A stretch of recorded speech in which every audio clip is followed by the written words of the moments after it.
Persuni minn 59 sena l fuq li bħalissa mhumiex jaħdmu se jkunu jistgħu jitolbu li jħallsu sa massimu ta' 5 snin bolol li jkunu neqsin biex bekk ikunu intitolati għal pensjoni xorta waħda.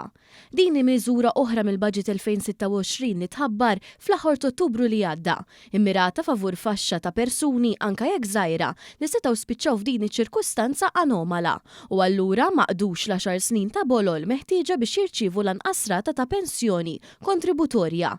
Dwar dan spjega iżjed ma' One News George Cremona, id-Direttur Ġenerali tas-Sigurtà Soċjali fih dan il-Ministeru għall Politika Soċjali u Drittijiet tat-Tfal. Persuni illi minkejja li ma jkunux qegħdin jaħdmu u għandhom bejn 59 sena u 64 sena jistgħu jitolbu li jħallsu sa massimu ta' 5 snin bolol biex jaqdu l-10 snin kontribuzzjonijiet tas-Sigurtà Soċjali sabiex imbagħad sussegwentament jieħdu pensjoni.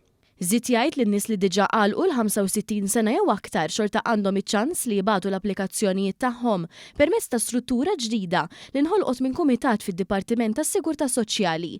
B'hekk aktar persuni se jgawdu mill-pensjoni skont kriterji speċifiċi. Ħloqna struttura bħala kumitat fid-Dipartiment tas-Sigurtà Soċjali u kumitat b'nies professjonisti fuq dan il-kumitat li huma diretturi u assistenti diretturi fid-Dipartiment tas-Sigurtà Soċjali sabiex nilqgħu applikazzjonijiet ta' dawn il-persuni ta' aktar minn 65 sena il fuq sabiex jitolbu li jħallsu sa massimu ta' 5 snin bolol sabiex jaqdu il-minimu ta' 10 snin sabiex persuna tkun tista' tirċievi pensjoni kontributorja. Din il-miżura wkoll tagħmel ġustizzja f'tali każi simili kif eluf ta' Maltin u Awċin bdew jingħataw somma kull sena anke jekk f'ħajjithom ikunu ħallsu ftit bolol. Fil-maġġoranza tal-każi dawn kienu nisa li fil-passat kienu għażlu li jieqfu mix-xogħol biex irabbu lil uliedhom u llum qed jieħdu lura xi ħaġa minn dak li kienu ħallsu bħala impjegati kif reġa' ġie kkonfermat fil-baġit għal din is-sena.